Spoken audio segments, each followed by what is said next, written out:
seguidores da Unimed Metropolitana do Agreste, nossa Unimed Metro. Estamos aqui, quinta-feira, com mais uma live, em novembro.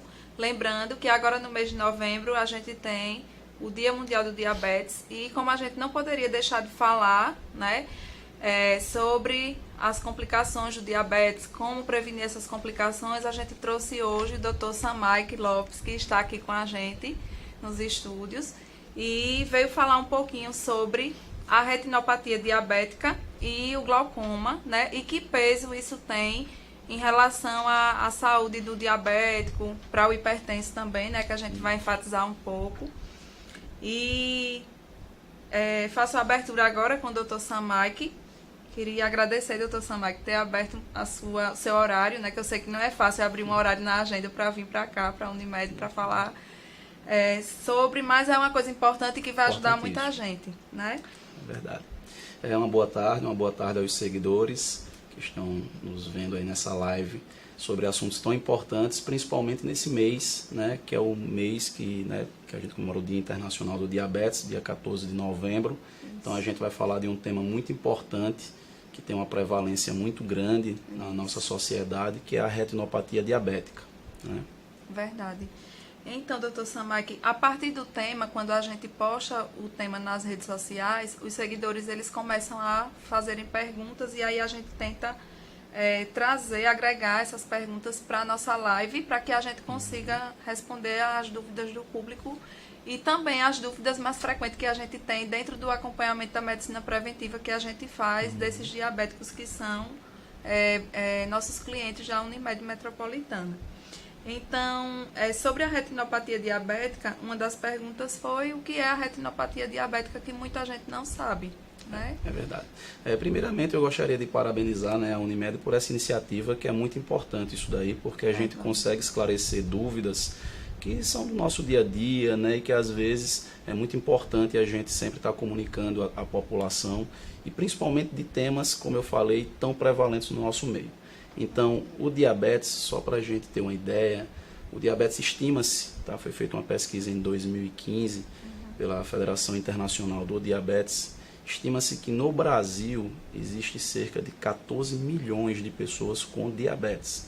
Então, isso é a importância do tema, né? De tanta relevância. Então, o que seria a retinopatia diabética? A retinopatia diabética ela é uma alteração do fundo do olho, certo? É uma complicação do fundo do olho, na retina, causada pelo diabetes. A retina ela é uma das estruturas do olho, fica na parte de trás do olho, ou seja, lá no fundo do olho. Por isso que também é conhecido muitas vezes como o exame do fundo do olho, que é o exame do mapeamento da retina, é a mesma coisa. E aí o diabetes, quando não controlado e dependendo do tempo de evolução do diabetes, ele começa a causar alterações na retina, ou seja, alterações no fundo do olho. E essas alterações podem ser sangramentos, certo? Que podem levar uma perda de acuidade visual pequena até uma perda de visão severa, importante. E em casos mais graves, infelizmente, essa perda de visão pode ser irreversível. Então, resumindo, o que seria a retinopatia diabética? A retinopatia diabética é uma alteração causada no fundo do olho provocada pelo diabetes.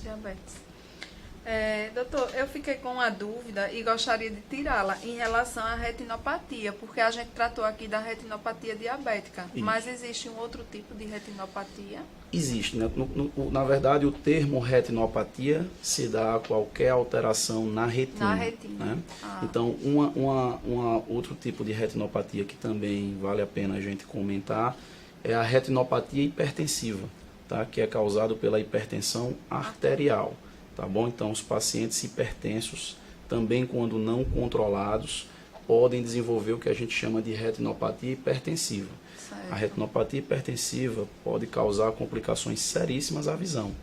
Uma delas são as oclusões vasculares na retina, que popularmente podem ser conhecidos como derrame, certo? Então, esse derrame que as pessoas falam, ou trombose também, são as oclusões nos vasos da retina e que pode levar a uma perda de visão importante. Que bom a gente falar sobre isso, né? Que eu acredito que muita gente não sabe disso, né? E como eu havia comentado antes, a gente tem um público de hipertensos que tem aquela ideia que trocar o óculos no oftalmologista é o que é importante, é a única coisa que ele vai lá fazer. E na verdade, né? É verdade. Tem um outro objetivo a consulta. Isso, e é muito importante até a gente tocar nesse assunto. Primeiro porque o diabetes, por exemplo, e a hipertensão, geralmente são doenças crônicas, né? E que geralmente, na grande maioria dos casos, estão muito juntas ali. O paciente que geralmente é diabético é hipertenso e vice-versa, né? E um outro fato importante, que é isso que a gente comentou, a consulta oftalmológica, sem dúvida, o ápice da consulta oftalmológica é a questão do óculos, é a questão da visão. Mas durante a consulta, a gente faz exames tanto do fundo do olho, que é onde a gente detecta doenças como diabetes, doenças como hipertensão, doenças reumatológicas. Então, diversas doenças a gente consegue muitas vezes diagnosticar pelo exame oftalmológico de rotina. Então, em relação ao olho propriamente dito, por exemplo, o glaucoma, que a gente vai conversar mais adiante, é um outro tema muito importante, e às vezes numa consulta de rotina, que o paciente foi ali para trocar o óculos apenas, a gente consegue detectar outras patologias, né? Certo, ótimo. E muito importante, muito inerente, né, o assunto em relação a essa questão da retinopatia. Uma outra dúvida que foi colocada, né, aqui é sobre o que causa a retinopatia no paciente com complicações do diabetes. Na verdade, o que é que acontece? A retinopatia diabética, o fator de risco mais importante para o desenvolvimento da retinopatia diabética é o tempo de diabetes que aquele paciente tem. Por exemplo, um paciente que já tem diabetes há 20 anos, esse paciente tem mais chances de desenvolver alterações na retina, no fundo do olho, ou seja, retinopatia diabética. Tá? O segundo fator de risco mais importante é a questão do controle da glicemia, ou seja, do controle da glicose. Tá certo? Então é muito importante esse controle. Tá? Por quê? Se o paciente tem diabetes de longa data e, além disso, ele é descontrolado, ou seja, esse diabetes dele não tem controle, ele certamente vai ter alterações na visão, vai ter retinopatia diabética e, como eu já citei, essas alterações podem levar a perdas de visão importantíssimas, pode levar até a perda total da visão. Só para se ter uma outra ideia, um dado que eu acho que vale a pena a gente comentar, o diabetes está entre as 5 principais causas de cegueira no mundo. A primeira causa de cegueira, porém reversível, é a catarata, né? Mas quando a gente faz a cirurgia da catarata, se o paciente não tiver nenhuma outra alteração visual, ele volta a enxergar bem. A segunda principal causa de cegueira no mundo é o glaucoma, que a gente vai conversar mais adiante. E aí, entre a terceira e a quinta causa varia, depende de país para país. Aí entra o diabetes, entra a DMRI, que é uma outra alteração causada na retina devido à idade. Então, mas o diabetes, na grande maioria dos países, ele sempre está entre as 5 principais causas de cegueira. Então, para a gente ver a importância do tema, a importância do controle do diabetes, a importância da visita com frequência ao oftalmologista para fazer esse acompanhamento. De rotina, certo. Outra dúvida foi como o paciente pode identificar os sinais da retinopatia diabética para recorrer ao médico oftalmologista.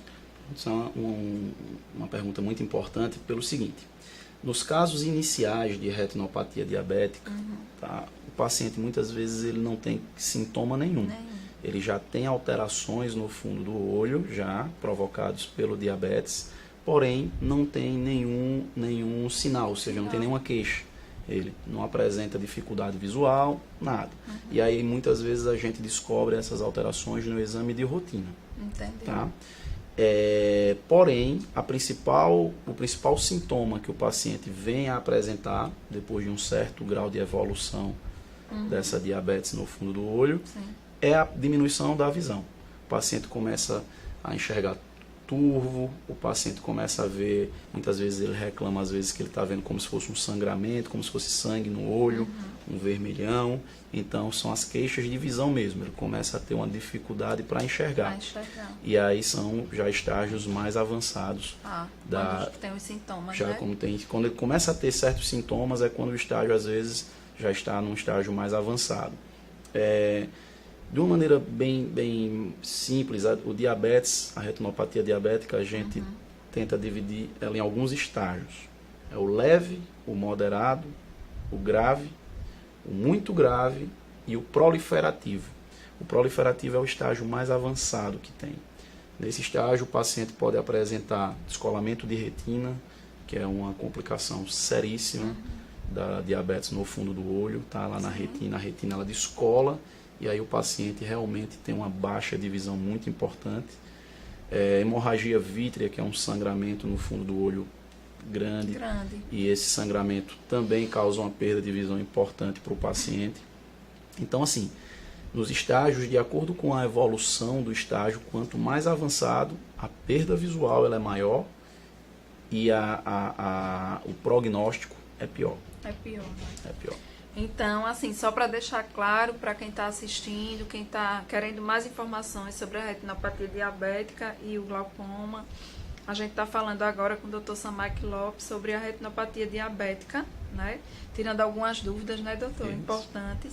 Então, para ficar claro, a questão do não controle do diabetes, para quem é diabético, fez um controle assim, de forma errada, não conseguiu controlar a hemoglobina glicada, a glicose, a longo prazo essa pessoa ela pode vir a ter a retinopatia diabética. Pode vir a desenvolver. Os trabalhos mostram que 90% dos pacientes que têm mais de 20 anos de diabetes já vão apresentar algum grau de retinopatia diabética. Então, se isso não estiver controlado, é pior ainda. Então, é muito importante aos seguidores que estão nos vendo agora, a gente deixar claro que o diabetes, pelo fato de ser uma doença crônica, ela é uma doença multifatorial, ou seja, a gente também tem que trabalhar de forma multifatorial. O médico oftalmologista, o médico endocrinologista, o nutricionista. Então, é uma série de pessoas da equipe de saúde que tem que estar ali tendo esse controle com o paciente, porque é muito importante.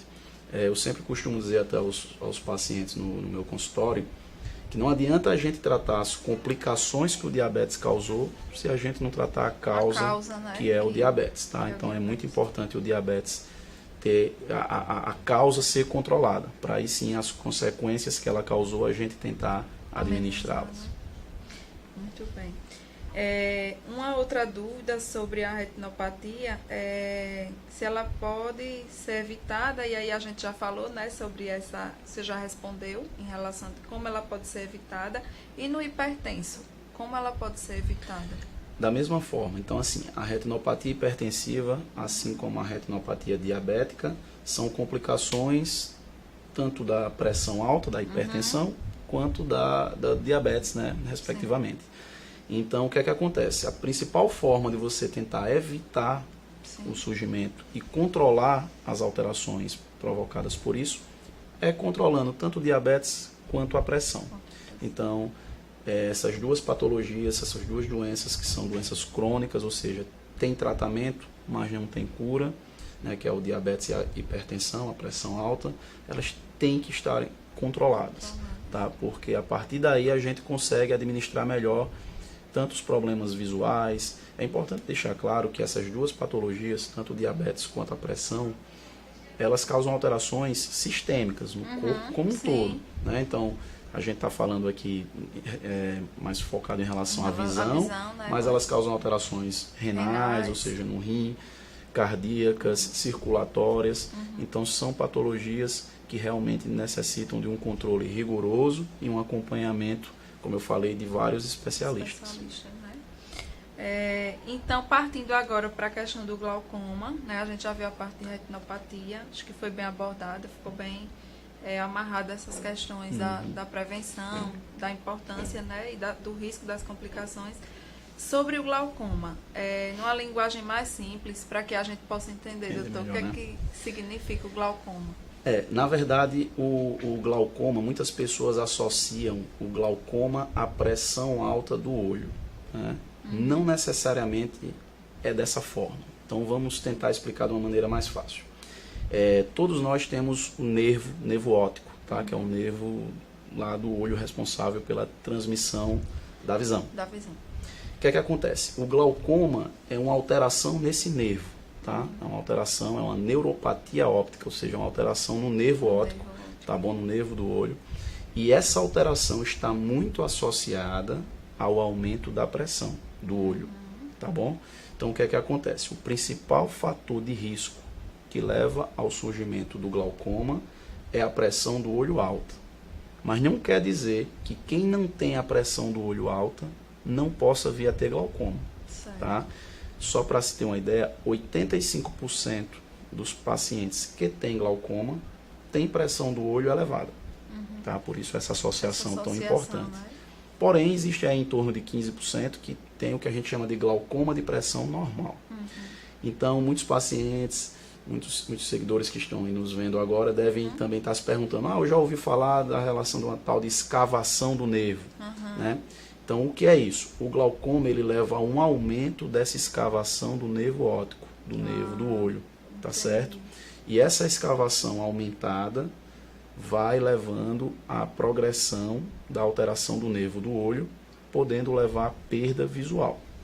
É muito importante a gente deixar claro da seriedade do glaucoma, porque o glaucoma ele causa uma cegueira irreversível. Tá? As alterações que foram causadas no nervo óptico devido ao glaucoma, essas alterações infelizmente não tem como serem revertidas. Tá? O que a gente tem em muitas situações é em tentar manter aquela visão e evitar a progressão do quadro. Tá? Então, resumindo, o que seria o glaucoma? O glaucoma é uma alteração do nervo do olho, tá certo? Onde em sua grande maioria ela é provocada pelo aumento da pressão do olho. Tá? Então, a forma de abordagem do tratamento, a forma principal de abordagem do tratamento para o glaucoma é o uso de colírios, tá certo? Né? Colírios para baixar a pressão do olho. E aí, se tiver alguma alteração, manter estabilizado no nervo óptico. Isso, porque o que acontece? Vamos dizer que a pressão do olho do paciente esteja aumentada, tá? Sim. Essa pressão, ela varia entre 10 e 20, tá? Isso é muito contraditório ainda, mas a média é essa, a variação entre 10 e 20. O normal ali que a gente sempre estima é entre 14 milímetros de mercúrio a pressão do olho. Se esses pacientes, por exemplo, tiver com a pressão de 30, um exemplo no olho, e já tiver alteração do nervo óptico, tá? Então, isso daí é um indicador muito importante de glaucoma. Pressão do olho alta e alteração do nervo do olho, praticamente é patognomônico de glaucoma, tá certo? Já o contrário não é verdadeiro. Por exemplo, muitas vezes o paciente pode ter uma pressão do olho alta, porém ele não ter alteração do nervo óptico. É o que a gente chama de hipertensão ocular. O paciente tem apenas pressão alta do olho, tá? Para a gente dizer que esse paciente tem glaucoma, ele tem que ter alteração do nervo do olho, tá? E aí junto com a pressão alta, aí praticamente fecha o diagnóstico. Tá? Existem outros exames complementares, como campo visual, retinografia, existe agora o OCT, que é uma tomografia do nervo óptico, que são complementares para a gente chegar a um diagnóstico mais preciso do glaucoma, tanto ao diagnóstico quanto ao acompanhamento. Tá? Certo. Doutor, ainda em cima dessa questão do glaucoma, eu estou com uma dúvida aqui em relação a essa questão da pressão do olho. Então, o paciente que tem essa pressão elevada ocular, do olho, né, ocular, ele precisa estar indo ao oftalmologista a cada quanto tempo? Existe um protocolo de frequência? Essa é uma excelente pergunta. O acompanhamento do glaucoma, ele deve ser feito rotineiramente. A frequência com que esse paciente vai ao consultório varia do acordo do estágio do glaucoma que aquele paciente apresenta, tá? Assim como todas as patologias oftalmológicas, por exemplo, a retinopatia diabética que a gente citou anteriormente, dependendo do estágio que ela esteja, esse paciente deve ir ao consultório com mais frequência, tá? Então, pacientes, por exemplo, que têm glaucomas muito avançados, muitas vezes é necessário a gente estar vendo a cada 3 meses, a cada 6 meses, tá? De uma maneira geral, a gente vê esses pacientes entre 6 meses e uma vez por ano, pelo menos. Mas em estágios mais avançados, principalmente quando aquele paciente não está bem controlado, é importante a gente ver esse paciente de uma forma mais frequente, ou seja, a cada 3 meses, e ficar acompanhando a pressão do olho e o exame do fundo do olho, que é também onde a gente vê o nervo óptico, para ver como é que está a progressão do nervo óptico, das alterações do nervo óptico. Tá? Então, essa frequência ela depende muito do estágio que esteja o glaucoma. Estágios mais controlados, a gente consegue dar um tempo maior para o paciente. Ele vai uma vez por ano, uma vez a cada 6 meses. Estágios mais avançados, a cada 3 meses, aí é importante ter esse acompanhamento, essa visita. Até porque eu acredito que o glaucoma hoje ele tem uma prevalência bem elevada, né, entre os pacientes. Muito elevada. No Brasil a gente não tem trabalhos precisos que mostrem os números exatos, até porque muita gente tem o diagnóstico de glaucoma e não sabe. Então não tem como a gente ter uma precisão tão grande esse número, né? Mas é como eu já citei, no mundo como um todo, ele é a segunda causa de cegueira no mundo e é a primeira causa de cegueira irreversível. Porque a cegueira que o glaucoma leva é uma cegueira irreversível. Outra pergunta foi: como pode ser prevenido o glaucoma, que eu acho que acho que retrata nisso que você já falou em relação à questão do controle da pressão ocular, né? Na verdade, o glaucoma ele está muito associado a pressão, ela é um fator de risco, né? A pressão alta do olho, ela é um fator de risco para o glaucoma. Porém, o glaucoma ele está muito associado à história familiar. Então, por exemplo, pacientes que têm parentes em primeiro grau, pai, mãe, irmãos, com histórico de glaucoma, esses pacientes têm de 4 a 6 vezes mais chances de virem a desenvolver glaucoma também. Então a história familiar é um fator muito importante, a idade é outro fator importante, pacientes mais idosos têm mais chances de desenvolverem glaucoma, a raça é um outro fator importante, a raça negra também tem uma predisposição maior a desenvolver glaucoma. Então são vários fatores de risco que podem levar ao surgimento do glaucoma. Tudo isso tem que ser bem avaliado durante a consulta de rotina, consulta oftalmológica. Durante a consulta de rotina, aquela consulta que o paciente muitas vezes vai para o óculos, a gente faz o exame da pressão do olho, o exame do fundo do olho, e aí nesse exame, nessa consulta, a gente consegue já ter uma ideia se o paciente é um paciente suspeito de glaucoma ou se aquele paciente apresenta um forte indício de glaucoma.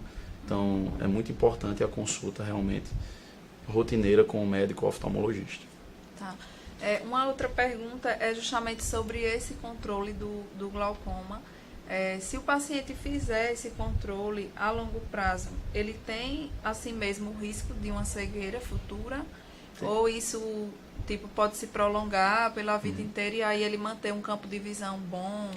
Infelizmente, existem alguns casos que o paciente vai realmente não ter uma boa resposta ao tratamento, tá? Existem alguns casos que o paciente, mesmo tendo acompanhamento, a visão dele vai se deteriorando com o passar dos anos, infelizmente. É importante frisar que existem outras formas de tratamento para o glaucoma. O colírio é a forma inicial, tá? A gente tenta controlar o paciente com colírio, tá? Controlar aquela pressão com o uso do colírio. Porém, existem também tratamentos com laser, tá? E em últimos estágios existem cirurgias, né? Cirurgia para o glaucoma, tá certo? E aí, dependendo de cada caso, é que a gente vai ver a indicação tanto do tratamento clínico quanto do tratamento cirúrgico, porque existem diversas formas também de cirurgias para o glaucoma, tá? Mas, infelizmente, existem alguns casos que mesmo com toda essa abordagem, o paciente não vai evoluir bem. Porque o glaucoma é uma doença crônica, assim como o diabetes, assim como a pressão, hipertensão arterial, e muitas vezes, mesmo tendo um controle, essa evolução gradativa vai acontecendo. Certo. Em relação aos sintomas mais comuns do glaucoma, foi uma pergunta também, quais são esses sintomas? Para ser diagnosticado o glaucoma, tem algum sintoma específico? O glaucoma é uma outra patologia que muitas vezes, na verdade na grande maioria das vezes, o paciente não apresenta sintoma nenhum. O diagnóstico às vezes é feito na consulta de rotina, em sua grande maioria dos casos. Por quê? Porque quando o paciente já vem ter algum grau de perda de visão provocado pelo glaucoma, geralmente são estágios já bastante avançados, tá? Existe a crise de glaucoma agudo, que não é tão comum como o glaucoma primário de ângulo aberto, que é o mais frequente no nosso meio. Existe a crise de glaucoma agudo. A crise de glaucoma agudo, aí sim, o paciente ele apresenta sintomas intensos. Quais são esses sintomas? Dor forte no olho, embaçamento visual, o olho fica vermelho, irritado.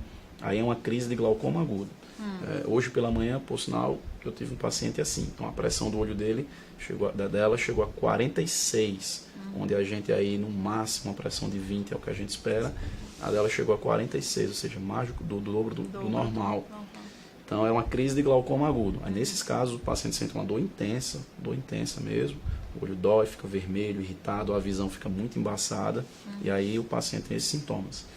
Mas no glaucoma primário de ângulo aberto, que é o mais frequente no nosso meio, o paciente geralmente ele não tem sintoma nenhum nos estágios iniciais. Sim. Então o diagnóstico geralmente é feito na consulta de rotina mesmo. É a mesma situação, é bem parecido com a questão da retinopatia, diabética, porque são doenças crônicas, né? Então geralmente são doenças ali que a agressão ao órgão ela vai acontecendo de forma gradativa. E eu acredito que silenciosa. E silenciosa, também, né? E aí quando já tem algum sintoma, geralmente já estão às vezes em estágios mais avançados. Mais uma vez a gente frisando a importância da consulta de rotina. Verdade. É na consulta de rotina que a gente consegue muitas vezes abordar todas essas patologias. Certo, ótimo, doutor. Foi muito importante a sua participação. Acredito que muita gente que ou tem um parente, né, ou tem o problema, ou tinha curiosidade de saber, agora ficou bem mais claro, né, mas ampliou a questão do conhecimento que a gente precisa ter realmente em relação às patologias crônicas, às suas complicações. E só para deixar claro para vocês, né, que a gente vai ter o Dr. Samaki aqui em outras oportunidades, será né, um prazer. Acredito eu. Sem dúvida, será um prazer. A gente quer agradecer a sua participação, foi fundamental. As perguntas dos nossos seguidores, a princípio, foram essas, né, que eu passei. Então, a gente encerra aqui a nossa live, deixando o convite para você, que é cliente Unimed, que é diabético, ou tem alguém diabético na família, e queira trazer para fazer a avaliação no nosso mutirão de acompanhamento de diabéticos. Vai ser aberto esse ano também para o hipertenso, para fazer a avaliação de fundo de olho, teste do pé diabético. Então, a gente vai estar aberto aqui no dia 20 de novembro, a partir das 9 da manhã. Vai estar a equipe de medicina preventiva para acompanhar esse processo de cuidado, de evitar e minimizar o risco de complicações do diabetes e da hipertensão, principalmente do diabetes, porque a gente está enfatizando em relação ao Dia Mundial, né, do Diabetes, que é dia 14 de novembro. Então, por isso que a nossa ação vai ser esse mês. Mas a gente está aberto o ano inteiro para cuidar de você, que é cliente Unimed, e que deseja cuidar melhor da sua saúde e ter como parceiro os nossos cooperados médicos que estão aqui para cuidar de você. Agradecer por mais uma tarde, mais uma live. Próxima quinta estamos aqui novamente. Tchau. Obrigado.